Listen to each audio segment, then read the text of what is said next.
Donc on va clarifier tout ça. Un travail à entreprendre au mois de mai. Travail intérieur pour un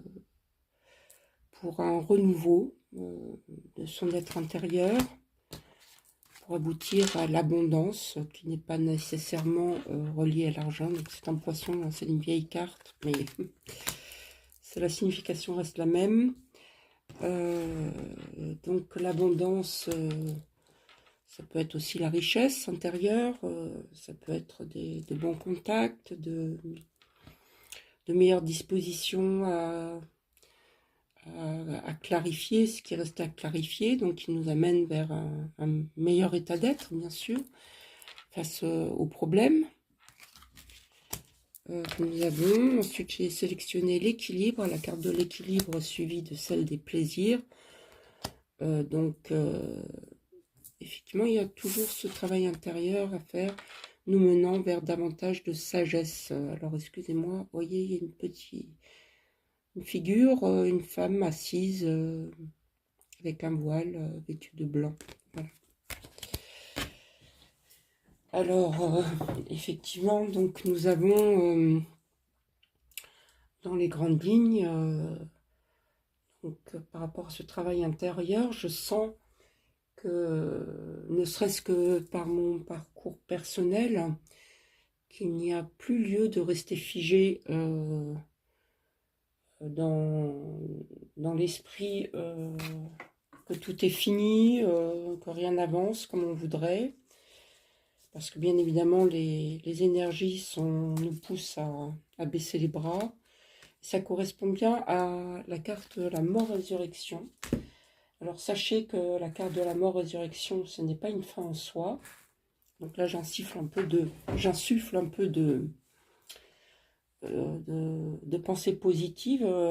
Donc, puisque en fait, moi-même, j'ai, qu'on appelle ça, pour moi, cette carte me fait penser à l'alchimiste qui transmute quelque chose. Donc, par rapport à mon thème, par exemple, c'est en maison 8, hein, donc ça se passe, donc j'ai le signe du cancer, donc il y a cette mort-résurrection par rapport à beaucoup d'émotivité, le fait de ne pas avoir été compris, ce qui peut effectivement faire sombrer, où on ne voit plus d'aboutissement, voilà. Et bien évidemment, c'est pas l'objectif, parce que la carte de la mort-résurrection signifie qu'on peut transmuter les choses, hein, notamment par ce manque de compréhension d'une certaine époque, qui correspond à celle du Kali Yuga, mais qui est en train de changer. Là, on n'avance plus les yeux voilés dans un système délétère, hein. Mais bien au contraire, on reprend pouvoir, notre propre pouvoir. Et donc, je vous invite à en prendre conscience. Donc, le travail il est à faire par rapport au débordement, du trop-plein. Vous voyez, tout ce que en tant qu'être hypersensible, nous avons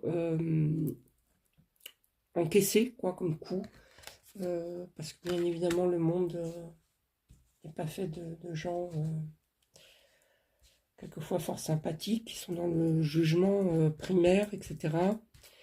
Et donc, nécessité comment on appelle ça, de refaire le point, et puis d'arrêter de vivre sous les phares des projecteurs de personnes qui ne voient pas toujours plus loin que leur... Enfin, pas plus loin que leur bout du nez, qui interprètent certaines réactions, mais de manière complètement erronée. Et les hypersensibles, ou les starseeds, ou les élus, appelez-les ce que vous voulez, donc ils sont là, et ils se rendent compte qu'ils ont été vraiment mis de côté, parce que voilà, ils dérangeaient le système antérieur, mais maintenant on va vers la libération, donc on nettoie l'émotionnel, qui déborde un peu, voilà. Ensuite, l'enfant intérieur, le renouveau, eh bien, c'est de se rassembler, c'est le pouvoir de la communauté, des gens qui sont hypersensibles. Puis regardez, il y a semble-t-il, des fées ou des libellules, donc il y a bien cette connexion lumineuse, ce soutien qui est important par rapport à l'abondance.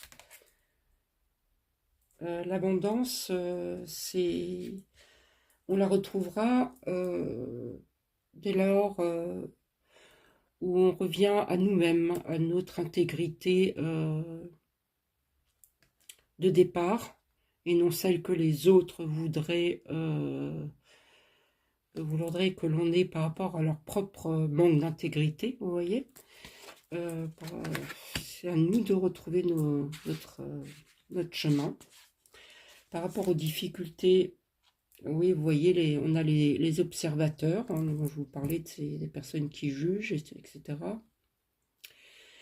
Et j'ai envie de faire une petite aparté aussi par rapport aux femmes. Il fut un temps, notamment quand on observe d'anciennes tribus, telles que les tribus Kalash, qui vivent dans les hauteurs, enfin dans les montagnes en Inde.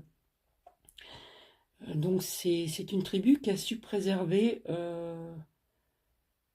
toutes leurs mœurs et coutumes, et on peut constater que la femme est vraiment l'égale de l'homme. Et le Kali Yuga, la fin de ce Kali Yuga marque la fin de la prédominance des hommes et de leur jugement bien souvent erroné.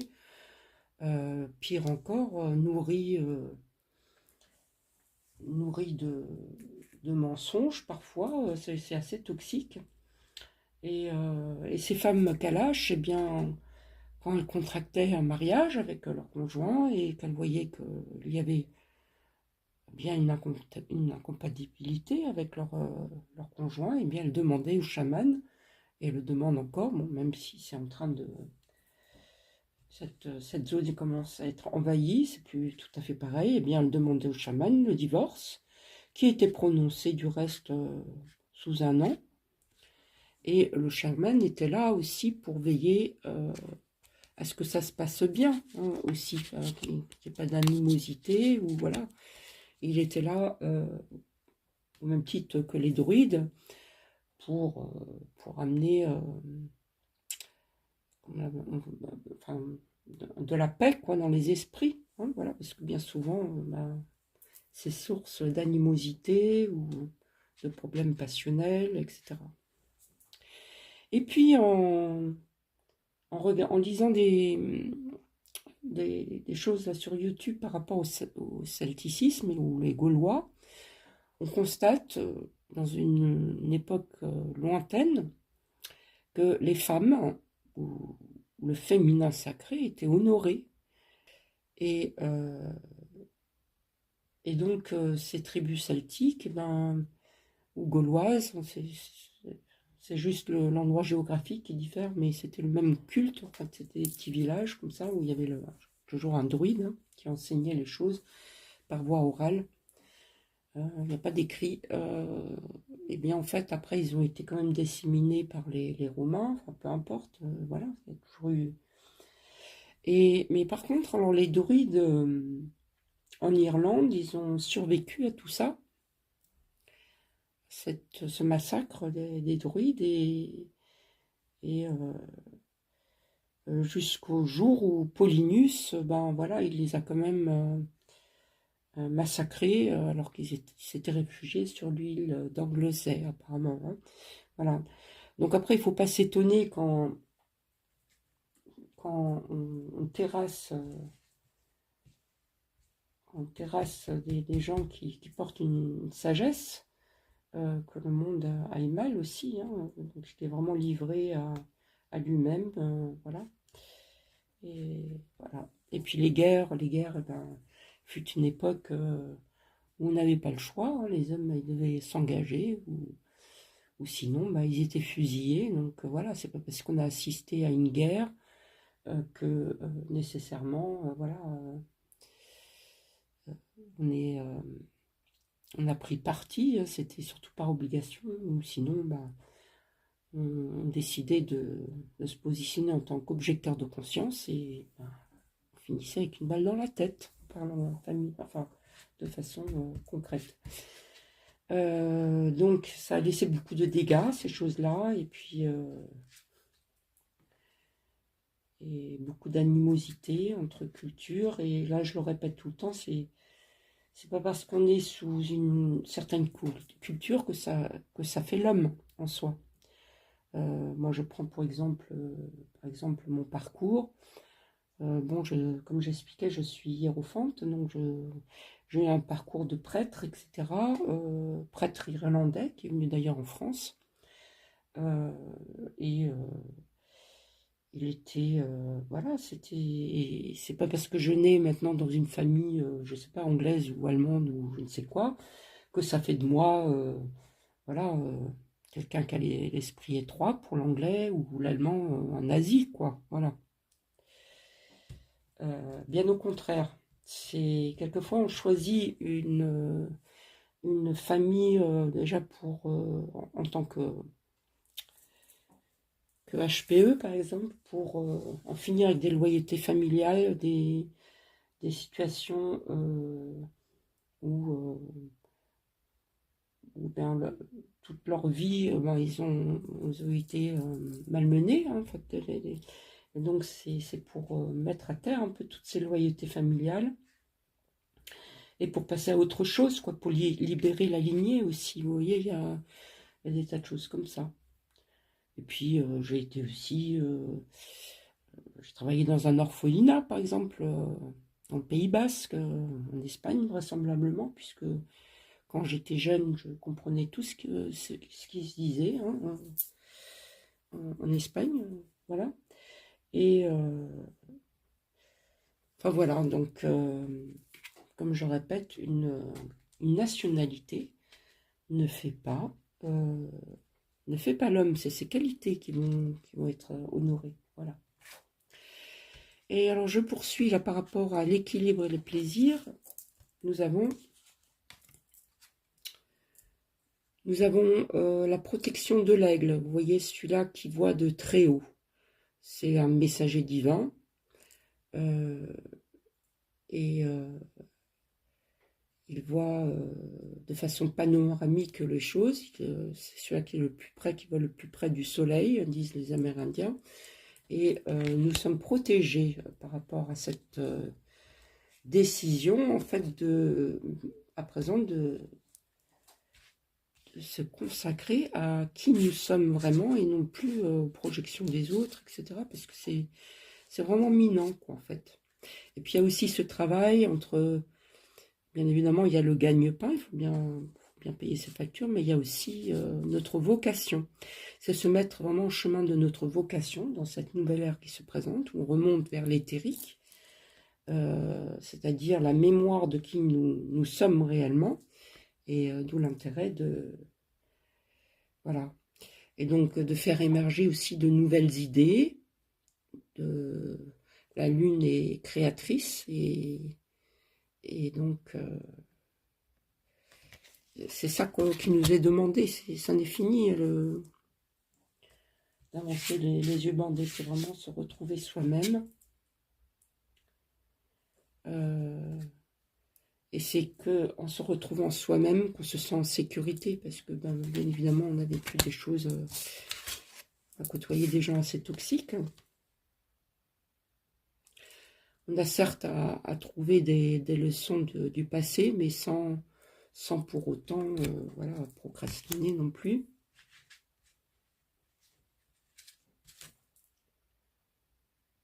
Et voilà, c'est tout. C'est à peu près tout. Donc, je pense qu'on peut éventuellement encore utiliser...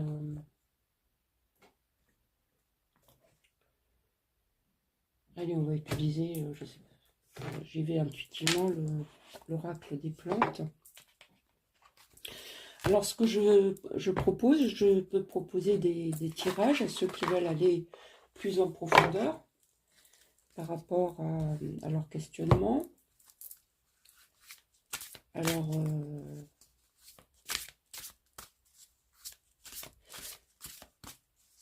Ah oui, et puis par rapport à ma lignée irlandaise, moi j'avais consulté une voyante parce que je me posais des questions, parce que je me dis mais pourquoi ma vie ressemble à un tel truc là, c'est horrible. Et donc voilà, par souci de neutralité, j'ai été voir une voyante anglaise et elle m'a confirmé que ma lignée était enfin, on vivait en forêt, nous étions éleveurs de rennes et, en fait c'était des gens bien, quoi. C'est le rassemblement de la tribu des Tuatha-Dé-Danann. Donc après il y a eu des tribus un peu plus sombres, voilà, mais non, c'était plutôt lumineux. Voilà. Alors ensuite, qu'est-ce que nous avons? Je vais pour le débordement, la boussole perdue par rapport à l'abondance, les yeux de l'aigle. Et puis, bien souvent, les gens émotionnels qui ont une intelligence émotionnelle, ben, on les épargne pas et donc du coup, ben, on perd un peu nos repères. Quand on fait le bilan, on se dit mais c'est quoi cette histoire? Alors, c'est là j'ai envie de dire travailler sur le débordement, mais aussi retrouver son enfant intérieur, la légèreté par rapport à l'abondance et la boussole perdue, honorer le merveilleux, en fait, de ce qu'il y avait de merveilleux dans votre vie pour reprendre le dessus. Je le répète, l'énergie de la mort et de la résurrection, c'est un renouveau, quoi. C'est tant qu'on est sur Terre, et bien en fait, tout est permis. C'est-à-dire nettoyer peut-être les blessures principales inconscientes, mais aussi retrouver son chemin vibratoire réel. Voilà. Donc, et là, nous avons, vous voyez, il y a aussi une pochette médecine, il y a le cerf qui capte avec ses bois le monde céleste. On dirait même une pierre d'ambre, vous voyez, et le millepertuis, ben c'est très solaire, hein, voilà, donc retrouver son intégrité ou sa divinité au travers du merveilleux de son enfance, voilà, puisque là, on trouve un certain nombre de choses. Alors, par rapport à l'équilibre et les plaisirs, nous avions donc les yeux de l'aigle. Les yeux de l'aigle, donc observer les choses avec plus de hauteur. Et puis aussi détecter ceux qui vous ont quand même fait du mal, parce qu'on reste quand même dans une certaine forme de dualité, même si elle sera moins forte. Et nous avons l'alière. L'alière, c'est l'ancêtre de l'ail aussi, hein. Et donc, protégez-vous, faites le point et avancez, quoi.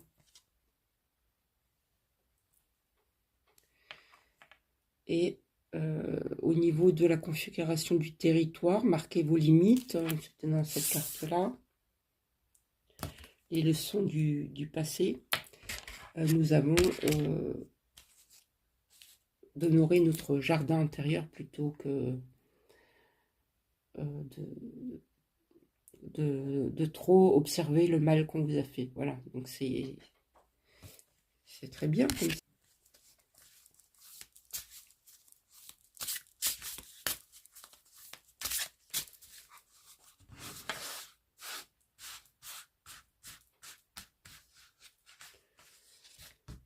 Je vais regarder pour le jardin intérieur. Alors pour le jardin intérieur, c'est aussi le foyer, votre intériorité, vous voyez. Et on vous invite à la douceur, au tilleul notamment. C'est très féminin. le tilleul, c'est yin. Pour le merveilleux, là, par rapport à l'abondance et puis la boussole perdue, c'est connectez-vous au monde subtil, dans la paix de ce monde. Vous voyez, il y a un lotus, donc c'est très angélique. Et par rapport au débordement, le travail à faire, etc., eh bien, acceptez le bonheur, vous voyez. Rien, il y a toujours un renouveau. Vous voyez cette nuée de papillons, vous avez les fleurs de bleuet, c'est l'homme Apollon, la centaurée. Acceptez votre bonheur personnel, voilà. Et pour la lierre, là, je vais voir, excusez-moi pour le bruit.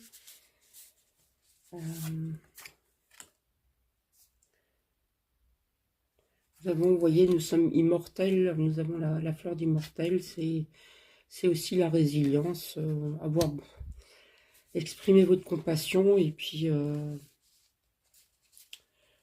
même si les agressions continuent, bah, exprimez votre compassion, franchement, parce que sinon, et votre pardon intérieur à vous-même, à votre divinité, parce que bon, même s'il y a un couple, vous voyez, le couple, même dans les contes de fées, ça représente voilà, notre divinité, c'est... Enfin, ça le représente, ça peut représenter bien entendu aussi un couple, mais c'est les retrouvailles de notre divinité. Et nous avons également la jacinthe comme fleur, donc c'est très spirituel, le violet, etc. Voilà. Et par rapport au renouveau, au rassemblement, je vais en retirer une autre. Le pouvoir de la communauté, eh bien...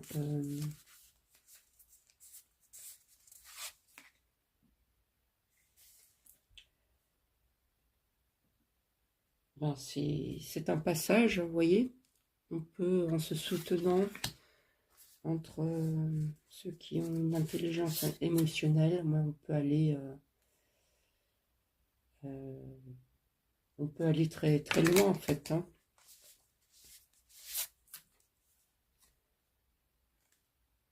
Voilà, donc sans pour autant avoir le syndrome du sauveur, je pense qu'on a assez donné dans ce genre de situation. Il faut penser à soi, il faut se prioriser. Voilà, on a assez donné, et puis malgré ça, eh ben, on s'est fait malmener. Vous savez, moi, dans les vies passées, là, apparemment, j'ai été brûlée maintes fois en tant que guérisseuse. C'est un drôle de monde, hein, pas complètement sain, hein, d'une certaine façon. Chacun doit faire son travail. Hein.